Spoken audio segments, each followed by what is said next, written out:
Here's a quick podcast for all you true crime fans. The case of the missing Reeses. It was me at the store with my mouth. Motive? They're Reeses. What was I going to do? Stop myself? Tune in next time to see if I do it again. Spoiler, I will. Wow, that had everything. Reeses, suspense, Reeses. Exclusively on AMC Plus. What is this place? A gripping new AMC Studios original series. You'll find out soon enough. From executive producer Ridley Scott and acclaimed director Karin Kusama. Something feeds on our souls. Starring Dan Stevens, Judith Light, and CCH Pounder. I am not okay. None of this is okay. The Terror, Devil in Silver. New limited series. Stream now exclusively on AMC Plus.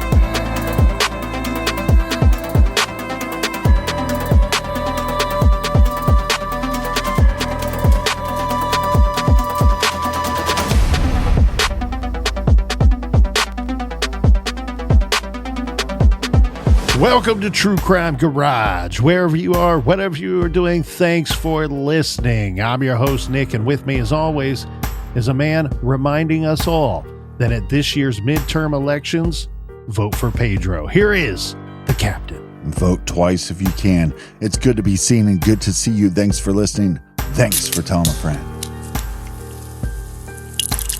Today we are drinking Hoser Juice Triple IPA by the fine folks at Double Trouble Brewing. According to the folks at lcbo.com, Double Trouble is an expert at creating premium craft beers, and we agree. They say Hoser Juice Triple IPA erupts with an intense hop profile highlighted by vibrant citrus and earthy pine tones, complemented by a biscuity finish and a hefty 10.8% ABV. A little boozy, a little bit on the boozy side, I think, but still a very great craft beer, garage grade 3 3/4 bottle caps out of 5. And let's give some thanks and praise to our good friends for helping us fill up the old garage fridge. First up, a cheers to Amy Birch in Louisville, Texas. And a big talk hands in the air to Caitlin from Philly. Next, here's a long distance cheers to Carl Thompson Penderson, and I'm going to give this one a shot here, Captain, in Vejle, Denmark. And to everyone who has donated to the beer fund and not got a shout out, please check your spam box or your junk folder because you may just find an email from us sitting in there. To make a donation, go to truecrimegarage.com, and to everyone that has, we thank you. Yeah, BWRUN Beer Run for everything True Crime. Check out truecrimegarage.com. Make sure you sign up on the mailing list. And Colonel, that's enough of the business. All right, everybody gather around, grab a chair, grab a beer. Let's talk some true crime.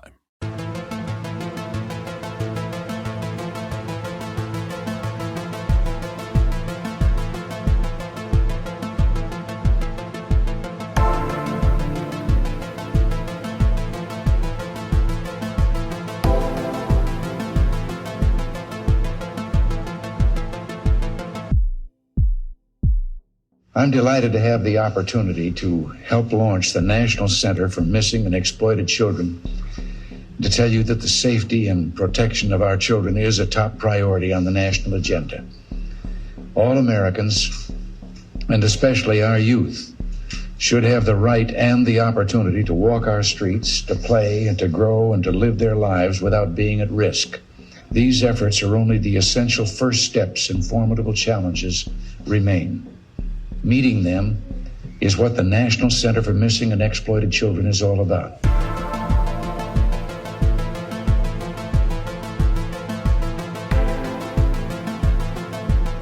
Timothy William Wiltsey, better known as Timmy, was born August 6, 1985.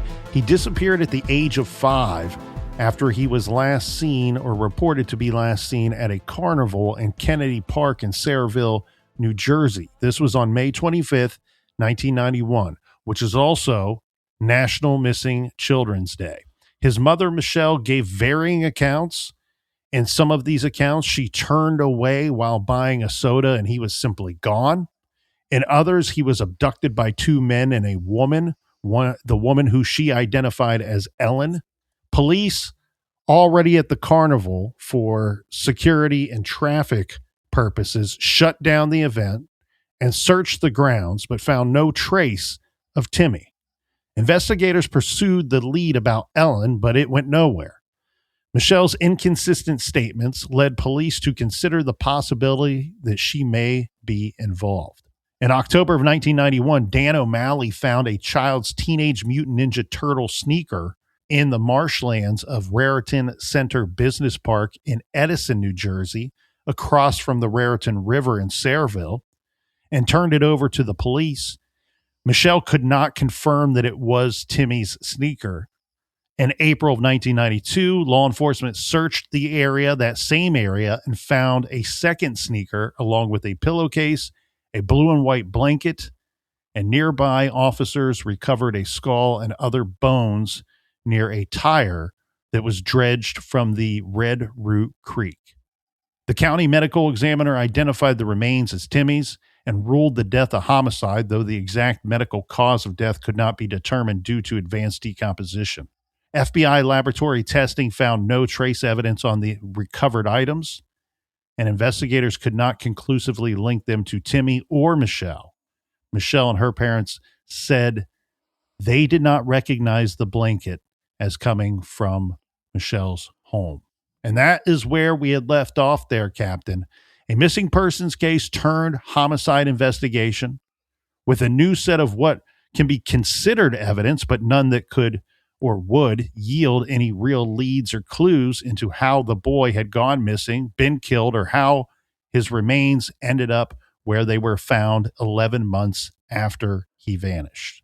So because of that, I want to hone in on this search and go through it in detail and the results of that search. First, as we know, time is the killer. Time in this case and the elements of the environment in which these items were found is the killer of physical evidence.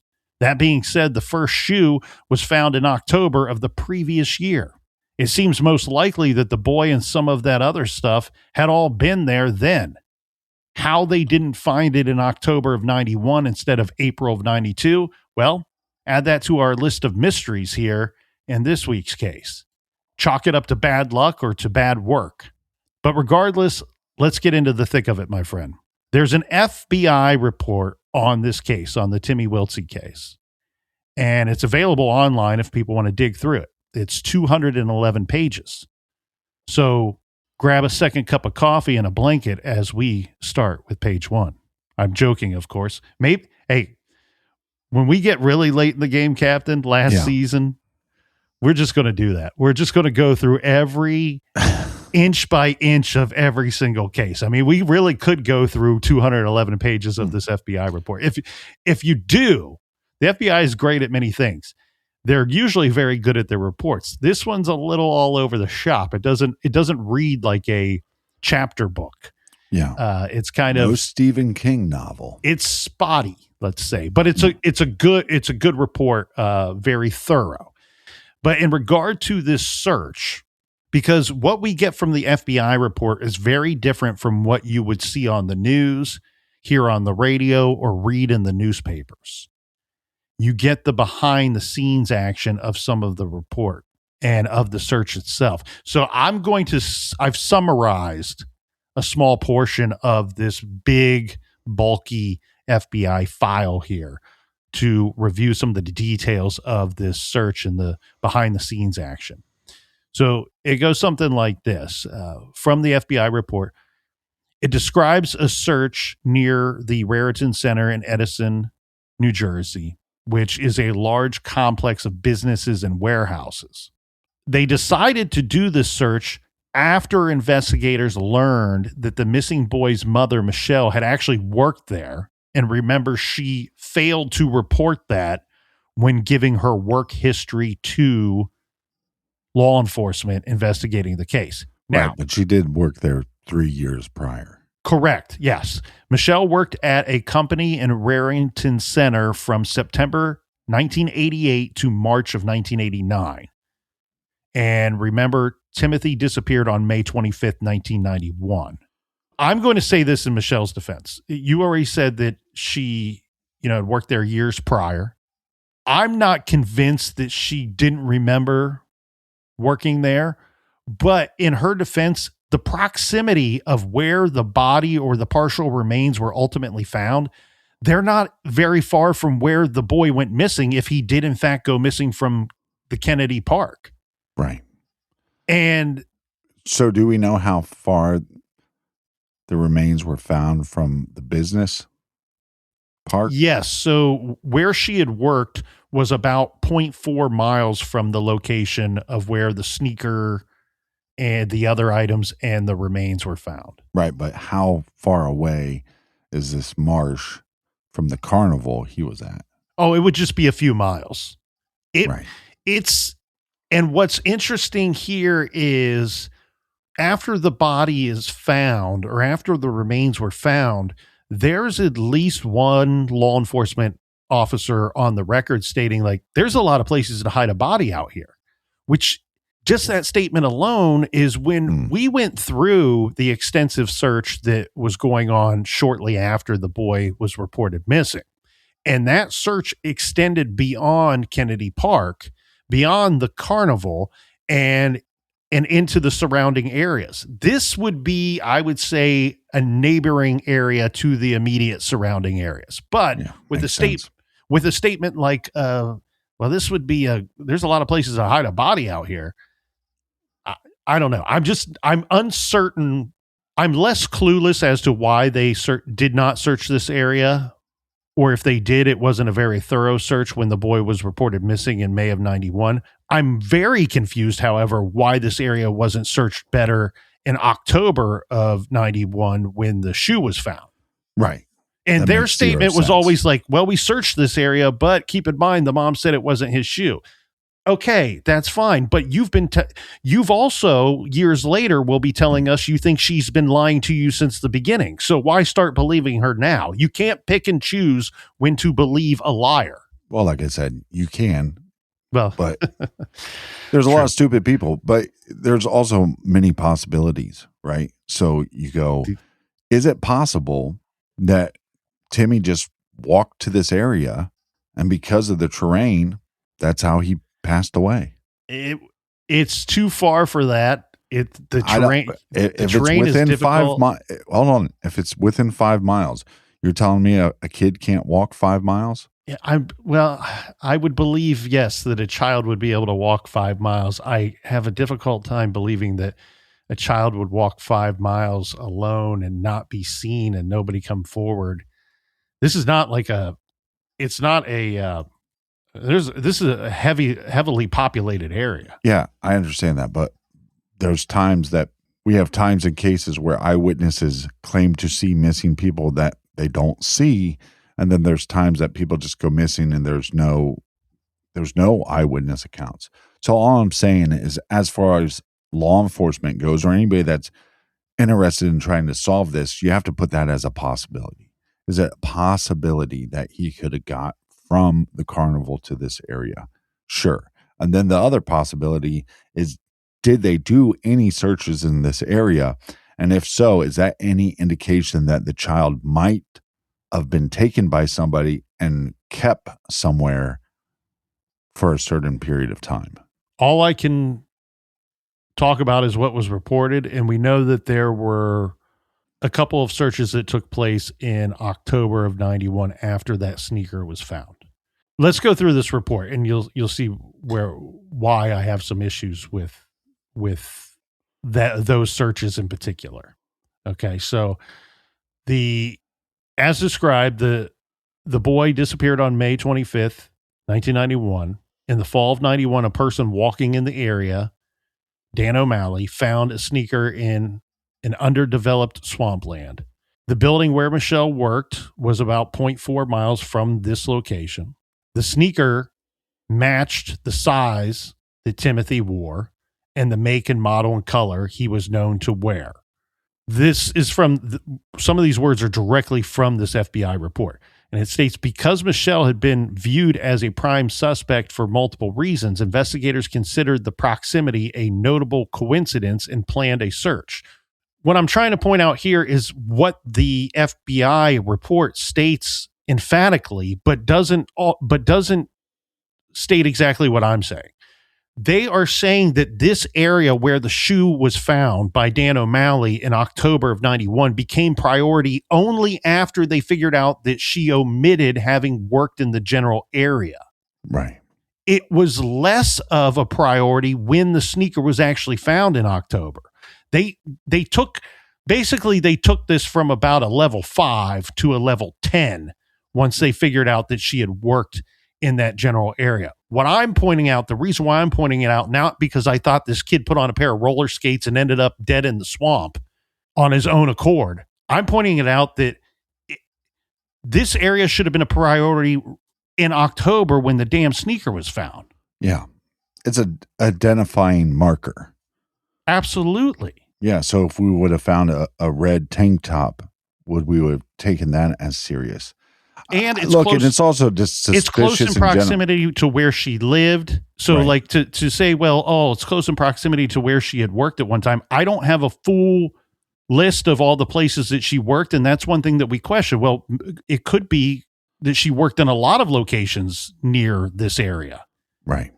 But where she lived, where the park is, where he supposedly went missing from, and where she previously worked. All three of these locations are not far from where his body was found. But also the identifying marker, these shoes, to me, it's suspicious that she can't say whether or not it's the shoe that she bought her son. And I understand that a lot of kids would have bought these shoes. But then it goes back to the mental state, because let's just say she's completely innocent of everything.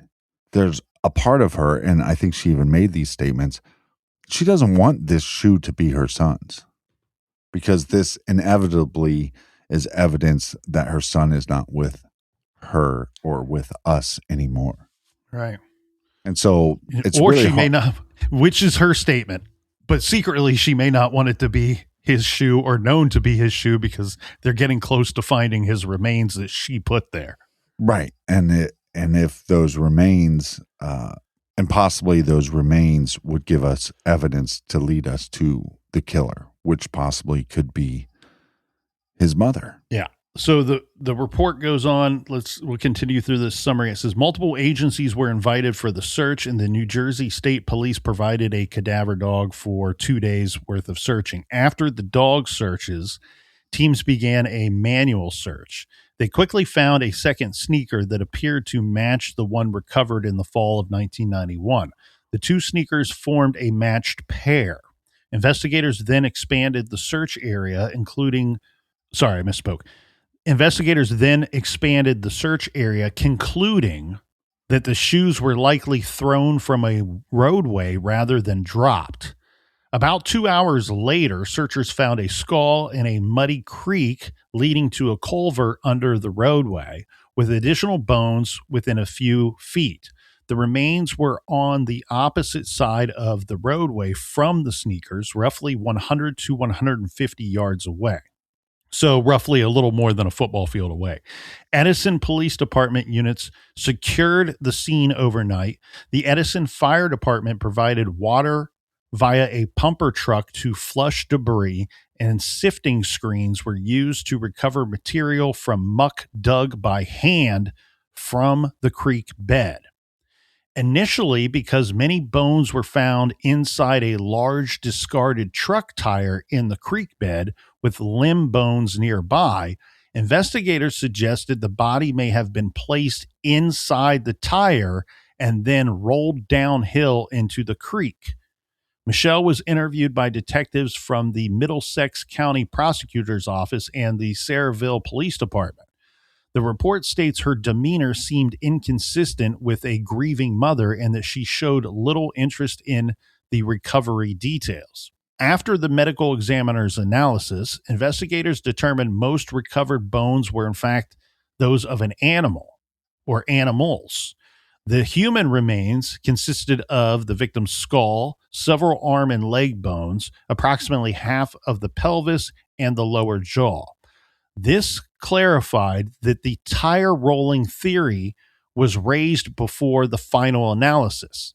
So, based on the information that became available at the final analysis, investigators concluded it was more likely the body was dragged or carried down the embankment and then thrown into the creek bed.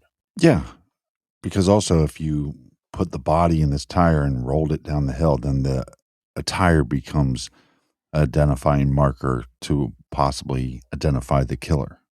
And also, he's 5 years old, so he's not going to weigh much. So whether you're female or male, you should be able to carry this body to dispose of him wherever you see fit, if that makes sense. After investigators recovered only partial remains, the town moved into the grim ceremonial work of mourning. In May of 1992, a funeral for Timothy Wiltsey was held in South Amboy. The service had the heavy, stunned quiet of a community trying to understand the unthinkable.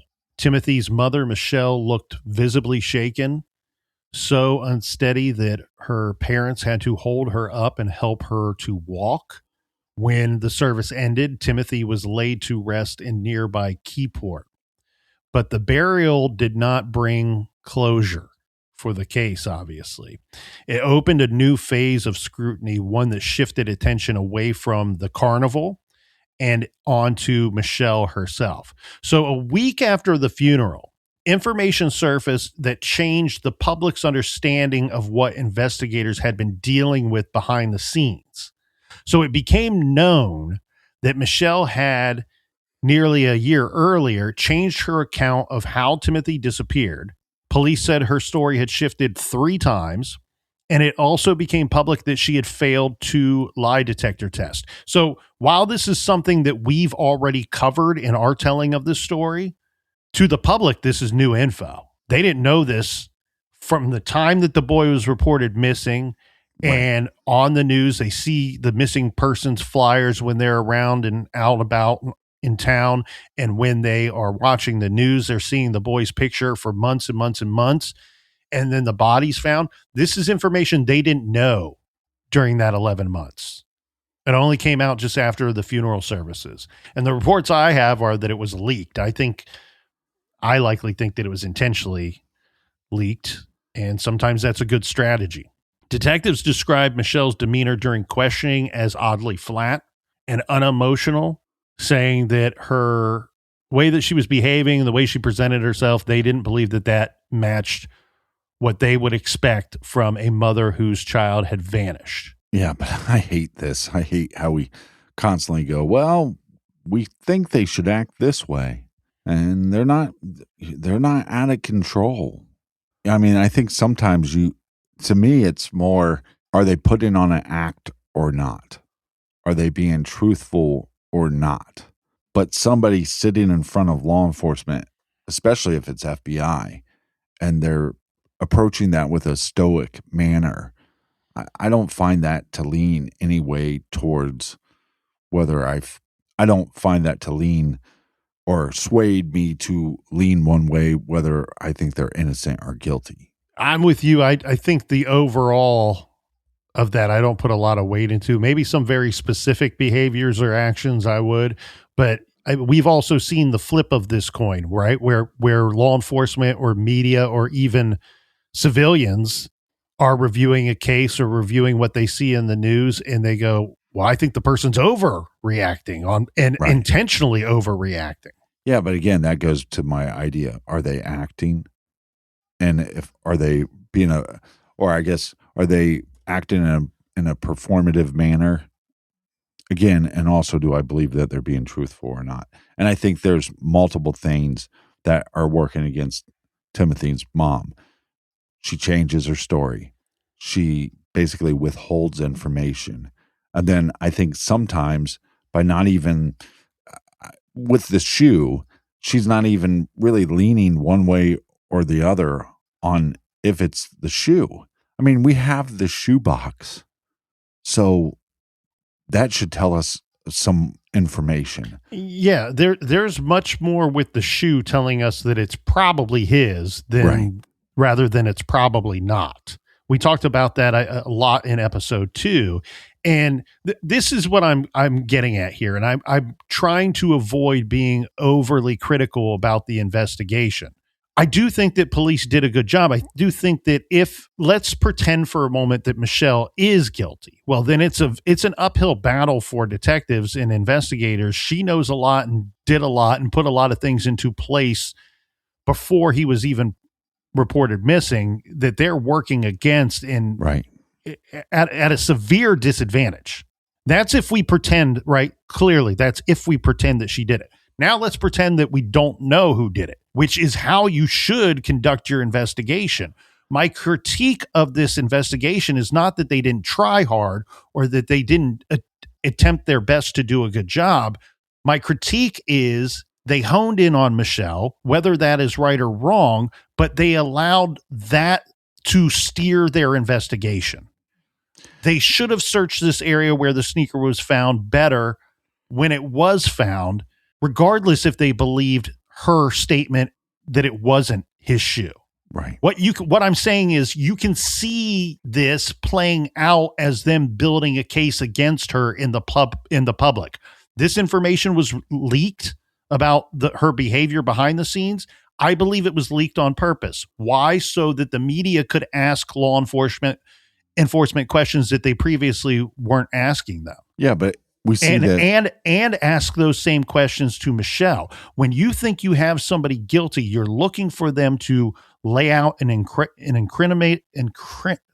looking for them to lay out an incriminating statement, or to slip up on one of their lies or several of their lies. And a great way to have that happen organically is for the media to show up with microphones and shoving cameras in the woman's face. Well, it goes back to the point where she says, I moved because of the media attention. So maybe there's some validity to that. And what the problem I have with this investigation is when there's things that point to her story being truthful, they poo-poo that. There's too much poo-pooing in this story. I mean, just like with the carnival worker saying, I saw this kid and this interaction and with this woman, and then later that woman was looking for somebody, maybe saying Timmy or Jimmy.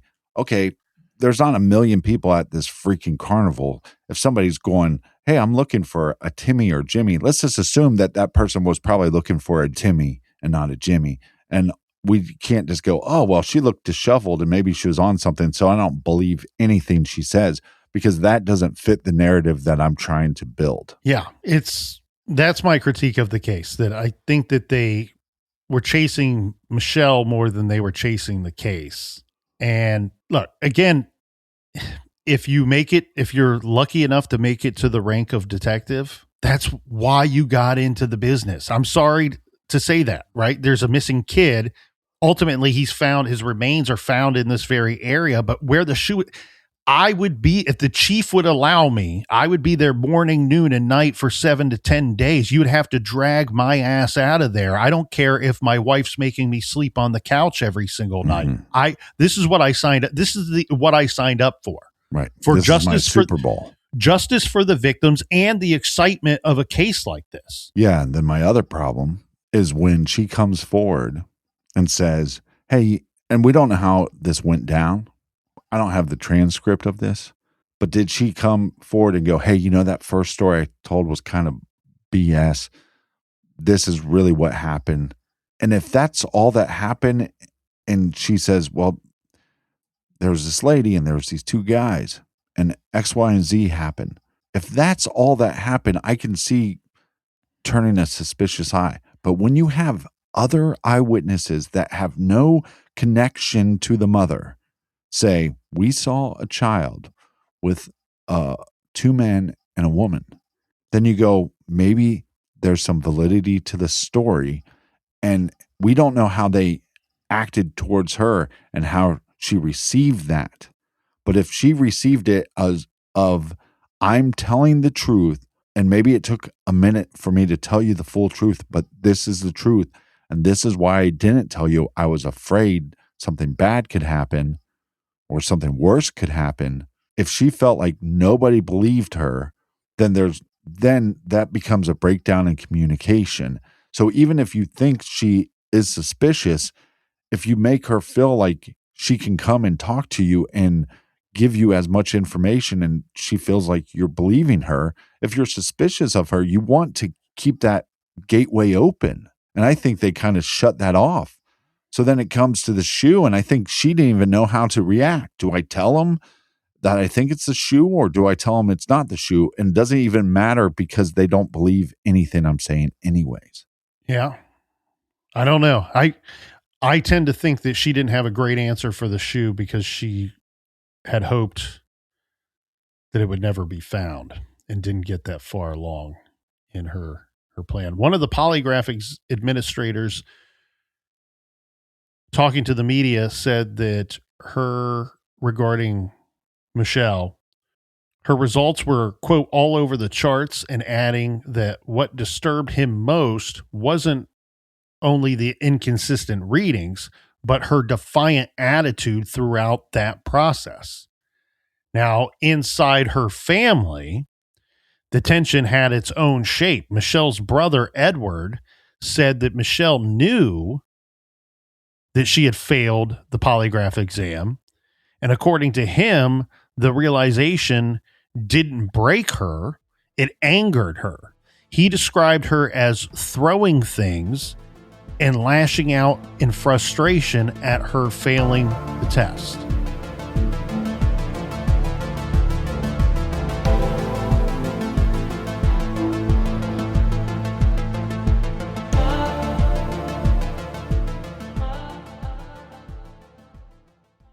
Coming to Acorn TV. There's a killer on the loose. Brooke Shields stars in the new original murder mystery, You're Killing Me. You spin some crackpot theory, and I find the evidence. I solve mysteries for a living. I think I'm good to go. Murder has met its match. You cannot be here. This is a police investigation. I've written you. What does that mean? He was a big city cop with a small jurisdiction. Boomers are so cute when they flirt. You're Killing Me. All new episodes now on Acorn TV. As routines shift and summer plans begin, it's easy for learning to take a back seat. IXL makes it simple to stay sharp and keep skills fresh in just a few minutes a day. IXL is an award-winning online learning platform that helps kids truly understand what they're learning. Whether they're building math confidence, strengthening reading and writing skills, or reviewing science concepts. From pre-K through 12th grade with personalized interactive content that adapts to each child's level and pace. IXL is used in 96 of the top 100 school districts in the U.S., and studies show kids who use IXL score higher on tests. Proven in all 50 states. It's an easy way to support learning now through summer and into the next school year. Make an impact on your child's learning. Get IXL now. And Going West True Crime listeners can get an exclusive 20% off of IXL membership when they sign up today at IXL.com/GoingWest. Visit IXL.com/GoingWest to get the most effective learning program out there at the best price.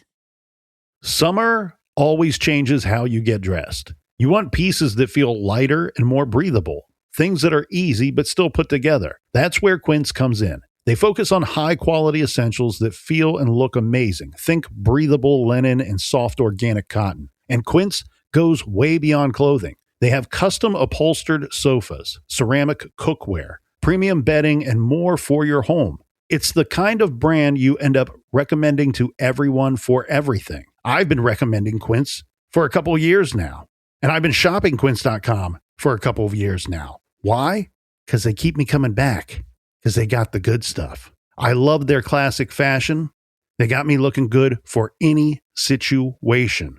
And you can shop Quince.com for men's fashions, women's fashions. Shop for kids. They have travel essentials. And here's a secret. I've purchased a lot of gifts on Quince.com. Elevate your summer wardrobe. Go to Quince.com/garage for free shipping on your order and 365-day returns. Now available in Canada too. That's QUINCE.com/garage.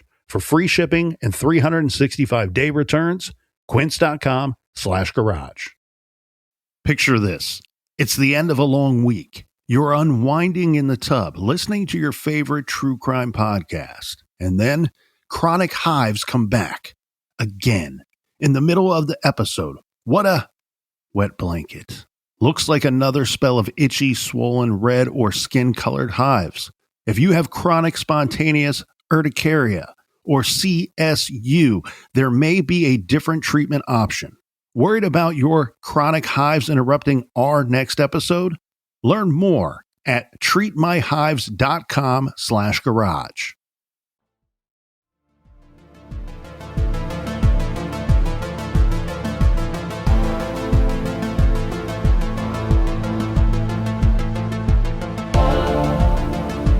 All right, we are back. Talk hands in the air. Cheers to everybody out there, and cheers to everybody that went to CrimeCon this last weekend. As time passed, the case remained unresolved, but it did not go quiet. Not at all, my friends. In January of 1994, something happened that made the entire story feel absolutely stranger than fiction and even more volatile. Michelle's car, her vehicle, was found idling, empty with the door open at the home that she shared with her brother. Now, to her family, it looked like the beginning of a second nightmare. They reported Michelle missing and feared that she had been kidnapped too. In fact, they feared what most were probably thinking when they heard of this, that potentially Michelle, the young mother of the once missing boy, may have been abducted by the same person or persons who abducted Timmy. So this is crazy stuff. We've reviewed a lot of cases and we've never had anything like this in any of the cases. Boy goes missing, and then later the mother of the boy goes missing. This would be not quite, but nearly 3 years after Timothy went missing. So this is from NJ.com here, Captain, and I'll just read a little bit of it. It says, on January 21st, Michelle's car was found idling outside the Woodbridge apartment she shared with her brother Edward. The door of her white Toyota Celica was ajar, and her purse was found inside. Her family feared she had been kidnapped, perhaps by the people who took Timmy. Well, that fear, my garage friends, only lasted for one day, because the next day, Michelle reappeared. What happened to Michelle? But not in South Amboy, New Jersey. Not at home, not at a hospital. Michelle reappeared by walking up to police on a street all the way in Detroit, Michigan. So she tells an officer she had been released by her abductors and that she had been kidnapped by men posing as FBI agents. And she said these men had told her that they were going to, quote, teach her a lesson for talking about Timmy. Language that sounded like both a punishment and a threat folded into one. Right. Now, back at home, the story took on another sinister prop. This is because 2 weeks after Michelle returned from the air quote abduction, Edward, again, this is Michelle's brother, he found an FBI business card left on her door. You know how when the detectives knock and no one's there, they'll stuff a business card, wedge it between jam it in the door there. Or a slightly used pair of panties. So he finds an FBI business card jammed into the door. On the back of the business card, there's a message on it that just simply says, "It's not over." Okay. Now, the actual FBI agent who was overseeing, who would on and off again work this case, this would prompt him to resume digging, right? And the investigation quickly found something that didn't fit the kidnapping narrative at all. Okay.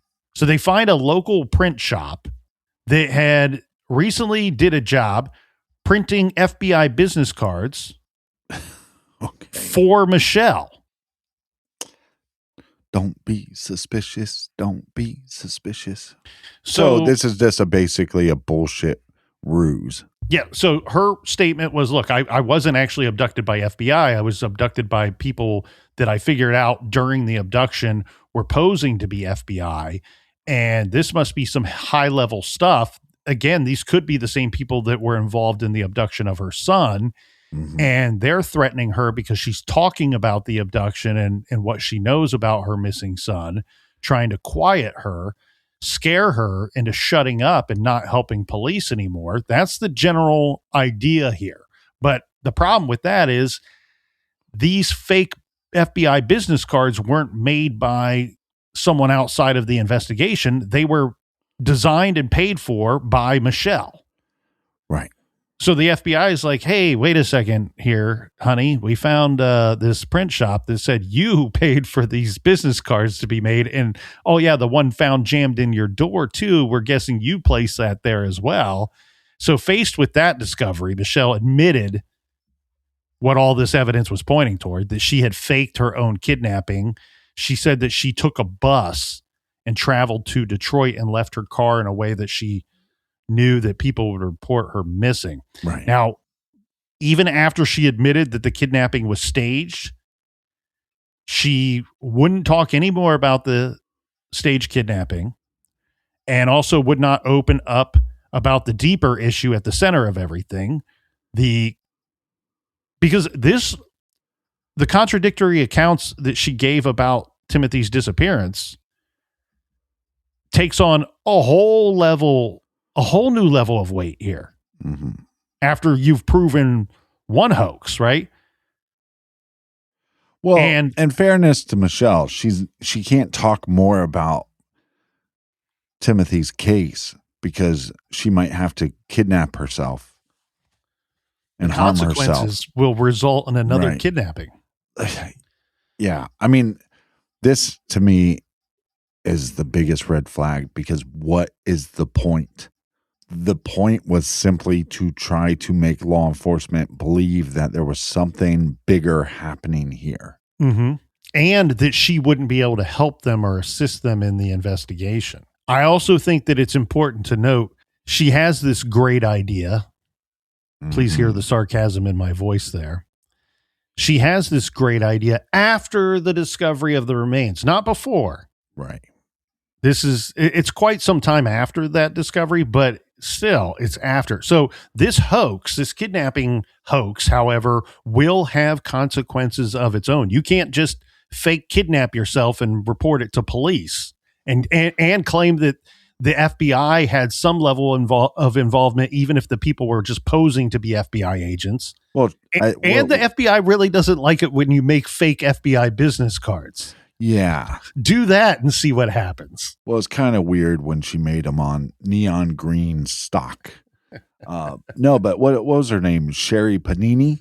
Didn't she fake kidnap herself? Yeah. And she ended up getting like multiple documentaries. She'd probably write a book about it. She'd probably become a multimillionaire because she fake kidnapped herself. Well, she also got in quite a bit of trouble for that. And she should have gotten more trouble. She's not the only one. She's a wife, and there was another wife that did the same thing. Basically, so they could spend a week or a long weekend with another man. Yeah. Listen, no man's worth that. Yeah. What happened to you? Well, I got kidnapped. Here's the FBI card to prove it. So in March of 1995, Michelle was sentenced to 6 months of house arrest and 3 years of probation for the FBI-related kidnapping hoax because she had not been kidnapped and lied to the police. Wait, what did she get again? 6 months of house arrest and 3 years of probation. Not enough. So investigators in Sayreville believed they understood her motive. They suspected she staged the kidnapping to avoid being subpoenaed in an investigation involving her boyfriend. Mm. So they're actually thinking that one of her motives for this was not all about her dead or murdered son. Right. So her boyfriend, he's a police officer. Oh, great. At this time. Okay. In a neighboring community. This is Union County. He's in Union County somewhere. And he had been accused of improperly checking license plate numbers. So he's running plates for Michelle. you can't do this. You can't like run plates for friends and family. It happens a lot though. Yeah. But you're not supposed to do this. So improperly checking license plates, and he's running these for Michelle. Now, Michelle is saying that she needs him to run these because she believes that these are vehicles that are following her. She tells her boyfriend, there's been a lot of vehicles following me. I need to know who these people are. I don't feel safe. He starts running these plates. Yeah. So in May of 1995, the department decided to take actions against him over those allegations. She would be subpoenaed to have to testify against her boyfriend. Mm-hmm. And they think that that is part of the motive for this, of why she did this kidnapping hoax. Well, she also might be afraid of having to take another polygraph test because we know she's not good at that. And then she starts throwing things when she fails. Well, but the other part of that too, it's not so dumb, right? Because if she were to be able to sell the abduction, yeah, like, hey, I was abducted by these people that I figured out weren't actually FBI. Well, then that would, he's not improperly running these plates. He's running plate numbers because this woman thought she had been followed and then she was later abducted. Yeah, but sometimes you put in too much effort. It's like when somebody says, hey, come over to our house. We're having a Halloween party, but you don't double check to make sure it's a costume party. And you show up half naked, trying to be the sexiest cheerleader you can be, and nobody else is dressed up. And so this whole plan is foiled by the idea of, well, I'm going to go get business cards made. If she didn't ever make those business cards, we'd be sitting here today going, we don't know if this kidnapping was real or not. She over prepared and put too much effort in. Yeah, so that was in March of 1995. And the dates might be a little jumbled there in that portion of the story, but it boils down to when they were deciding to take action against the boyfriend over those allegations. Now, right.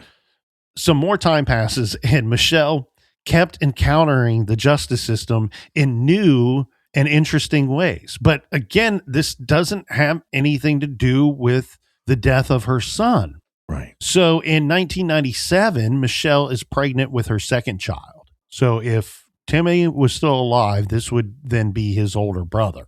Or younger brother, I'm sorry. Timmy would get to be an older brother. But she, again, pregnant, gets in trouble. She pled guilty to stealing a computer from an employer or former employer at the time. It was a laptop taken for the reason that she wanted to give it to her police officer boyfriend as a Christmas gift. Oh. Now, it wasn't the former employer who figures out what happened to the laptop. No, it's the boyfriend who receives it as a Christmas gift. He quickly realizes this is stolen property, so he reports it. So he's trying to get his pregnant girlfriend put in jail. I don't think he's trying to. That will be what happens because she stole somebody's property and tried to gift it to him. So yeah, but hopefully he's finally seeing the light is what I'm saying. He reports this. You got to realize sometimes you're with a bad person and it takes some time to wake up. It sounds like he woke up on that Christmas day, received a laptop as a gift, and then completely woke up and realized this chick ain't no good. Right, but let me paint you a picture. You're on Tinder or Bumble or whatever the newest dating app is, and you go, "Oh, this woman's, she's pretty attractive, and she is, her interests are true crime and true crime documentaries." And you go, "Oh, we have some stuff in common." So we go to the local Starbucks and we decide to sit down to have some vanilla lattes, right, and to chop it up a little bit. So now we're chopping up, and then the point of the date where you go, okay, well, but your profile name seems like it was a nickname. What's your real name? When she states that her name is Casey Anthony, you get up from the table and you run as fast as you can. This individual knew her. Michelle was known by everybody in the community. He knows the situation, and he's law enforcement. So all he has to do, I understand it's neighbor in law enforcement, but all he has to do is talk to other law enforcement officers. And if they go, hey, look, we are very suspicious of her. whether you killed your child or you became very suspicious of killing your child, that is a deal breaker. You don't stay at the Applebee's and order a brownie sundae. You go, hey, it was nice meeting you. You might be responsible for the death of a five-year-old child. No, thank you. We're not going to be dating.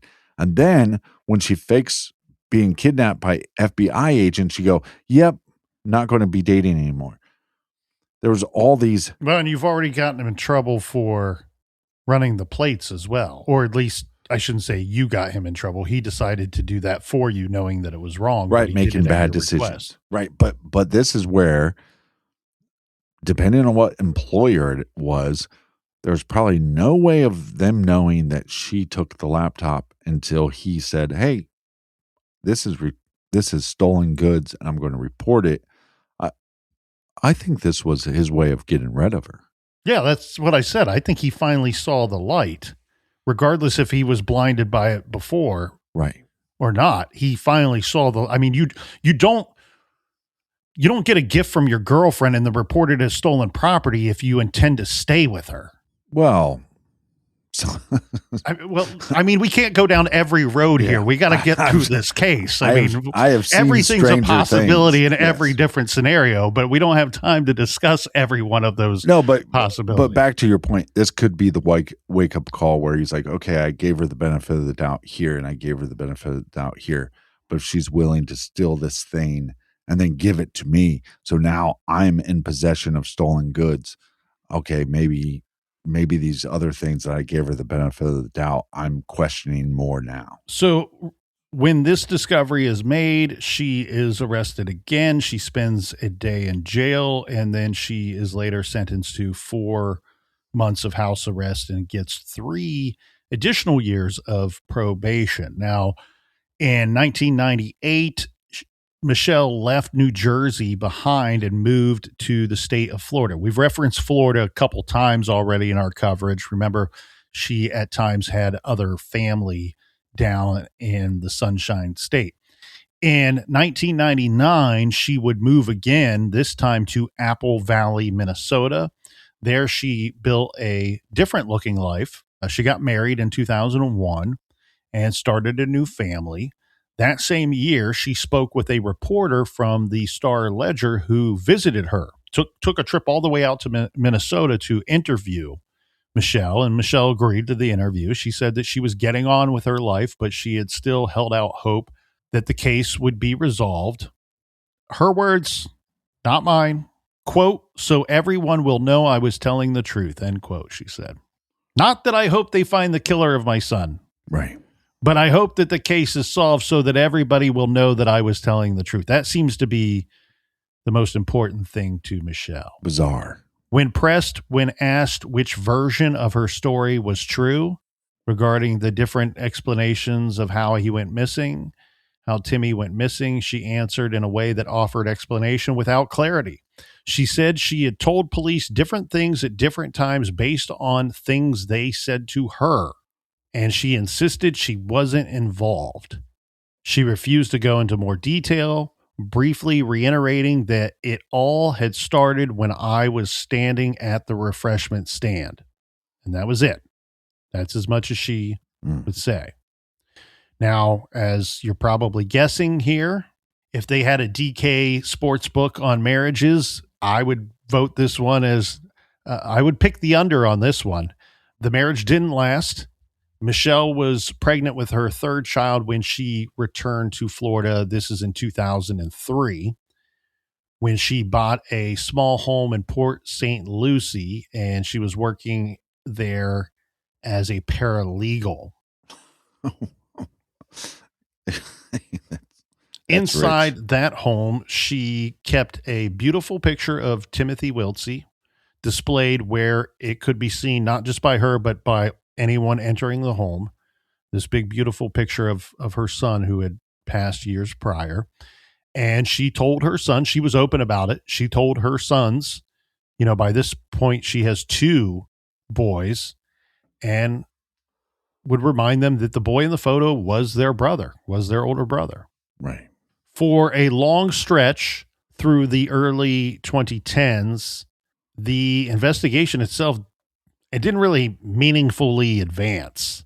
The case kind of lingered in the background of official files and family histories, and it really started to feel kind of like the unsolved tragedy that just sits in place, heavy, unresolved, while everyone who had any connection to it just grows older.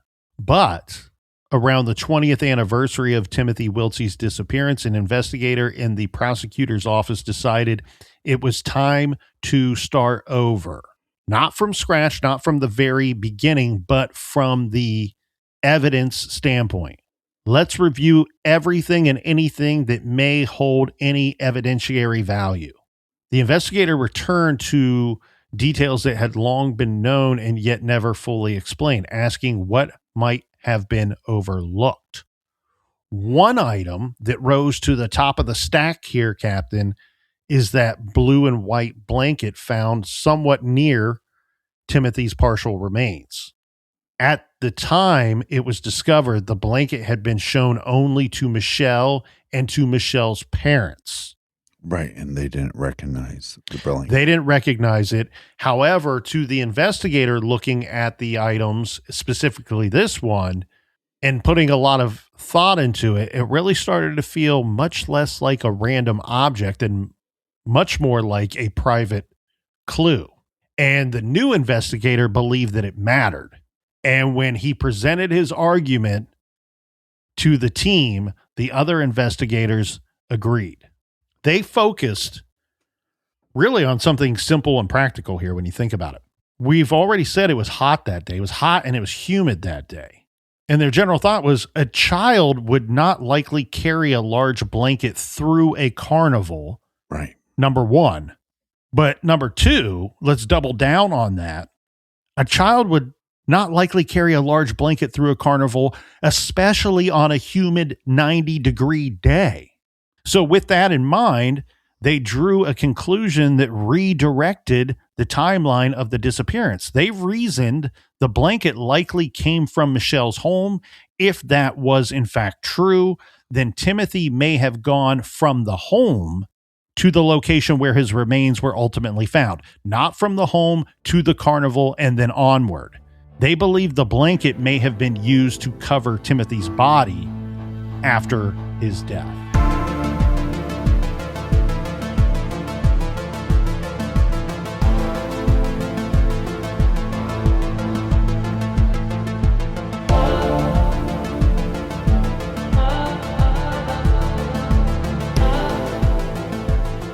I want to thank you for joining us here in the garage. So much more to get to. Until then, be good, be kind, and don't live.